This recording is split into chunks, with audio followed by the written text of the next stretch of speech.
Grade 2 promotion మేము అనంతపురం జిల్లా సచివాలయం ఏఎన్ఎంస్ అండి. అందరూ ఈ జిల్లా తరఫున ఈ రోజు మొత్తం రాష్ట్ర వ్యాప్తంగా పిలిపించాము.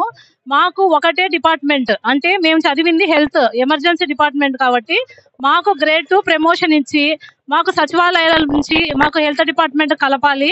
ముఖ్యంగా 2 డిపార్ట్మెంట్లు అయితే వర్క్ చేయలేకపోతున్నాం. మేము చాలా మటుకు అనారోగ్యం పాలవుతున్నాము. మేము ఫ్యామిలీస్ కూడా మేము చూసుకోలేకపోతున్నాము. కాబట్టి మా గ్రేడ్ 2 ప్రమోషన్ అయితే ఏమి ఈ సచివాలయాల్లో ఉన్నందున మేము అన్ని విధాలమైన డిపార్ట్మెంట్ కు సంబంధించిన సేవలు తర్వాత ఆర్థిక పరమైనటువంటి కోల్పోతున్నాము. అట్లా లేకుండా అన్ని డిపార్ట్మెంట్లతో పాటు మమ్మల్ని కూడా మా మదర్ డిపార్ట్మెంట్ కలపాలి.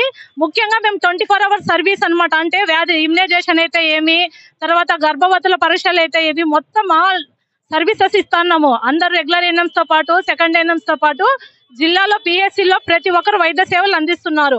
మాకు 2 డిపార్ట్మెంట్ వల్ల మేము హ్యాండిల్ చేయలేకపోతున్నాము. మాకు ఇస్తే మదర్ డిపార్ట్మెంట్ కన్నా ఇవ్వండి, ఆ వర్క్ చేసుకుంటా ఉంటాం. కానీ మాకు సచివాలయం 2 డిపార్ట్మెంట్స్ ఇస్తే చాలా కష్టపడుతున్నామండి. మెయిన్ ముఖ్యంగా గ్రేడ్ 2 ప్రమోషన్ అంటే మేము మాతో పాటు రెగ్యులర్ అయిన వాళ్ళు కూడా వర్క్ చేస్తున్నారు. వాళ్ళలాగే మాకు కూడా గ్రేడ్ 2 ప్రమోషన్ ఇచ్చి అన్ని ఎలిమెంట్స్ కల్పించాలని కోరుకుంటున్నామండి. ఈ జిల్లా తరఫున డిస్ట్రిక్ట్ లీడర్ గా నేను కోరుకుంటాం సార్. ఆ తర్వాత దీంట్లో స్టాఫ్ నర్సులు ఉన్నారనమాట. అంటే ఏఎన్ఎం ఈ జాబ్ రాకముందు స్టాఫ్ నర్సులు అయిన వాళ్ళు ఉన్నారు.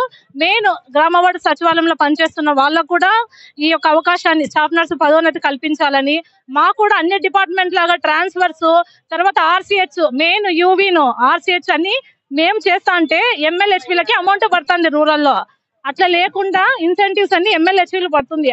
అట్లా లేకుండా గతంలో లాగా ఇది ఆర్థిక భారమైన కూడా ఏఎన్ఎం కల్పించాలని మేము విజ్ఞప్తి. రాష్ట్ర వ్యాప్తంగా సచివాలయ ఏఎన్ఎంలకు సంబంధించినటువంటి సమస్యలు పరిష్కారం చేయాలని చెప్పి మదర్ డిపార్ట్మెంట్లో సచివాలయ ఏఎన్ఎంలు కలపాలని, వాళ్లకు సరెండర్ లీవ్స్ని వెంటనే ఇవ్వాలని చెప్పి, అదేవిధంగా అనేకమైనటువంటి సమస్యలు రాష్ట్ర వ్యాప్తంగా ఉన్నటువంటి సమస్యలను పరిష్కారం చేయాలని డిమాండ్ చేస్తూ ఈరోజు రాష్ట్ర వ్యాప్తంగా ఏఐటీసీ అనుబంధ మరి ఏఎన్ఎంల సంఘం ఆధ్వర్యంలో ఆందోళన కార్యక్రమం నిర్వహించడం జరుగుతుంది.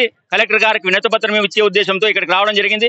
ప్రధానంగా సచివాలయ ఉద్యోగులను మరి గత ప్రభుత్వము మరి ఇంటర్వ్యూలు పిలిచి ఉద్యోగాలు ఇచ్చిన తర్వాత అందరినీ కూడా సచివాలయ స్థాయిలో మరి అన్ని విభాగాలకు సంబంధించినటువంటి ఉద్యోగులను పెట్టడం జరిగింది.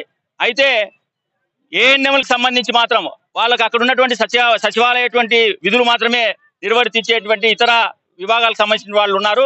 కానీ ఏఎన్ఎంలకు మాత్రము ఇటువైపు మరి హెల్త్ డిపార్ట్మెంట్ సంబంధించినటువంటి విధులు, అదేవిధంగా అటువైపు సచివాలయాలకు సంబంధించినటువంటి విధులు 2 విధులు కూడా మరి చేయాలని చెప్పి హుకుం జారీ చేశారు. అదేవిధంగా ఈ సచివాలయాలకు సంబంధించి మరి అనేకమైనటువంటి మరి వాళ్ళకి రావాల్సిన అంటే హెల్త్ డిపార్ట్మెంట్లో వచ్చే లీవ్స్ కానీ ఇతర సౌకర్యాలు కానీ అన్ని కూడా క్యాన్సిల్ చేసేసి ప్రభుత్వ ఉద్యోగులకి ఎక్కడైతే సచివాలయ ఉద్యోగులకి ఏముందో అవే ఇంప్లిమెంట్ చేస్తున్నారు.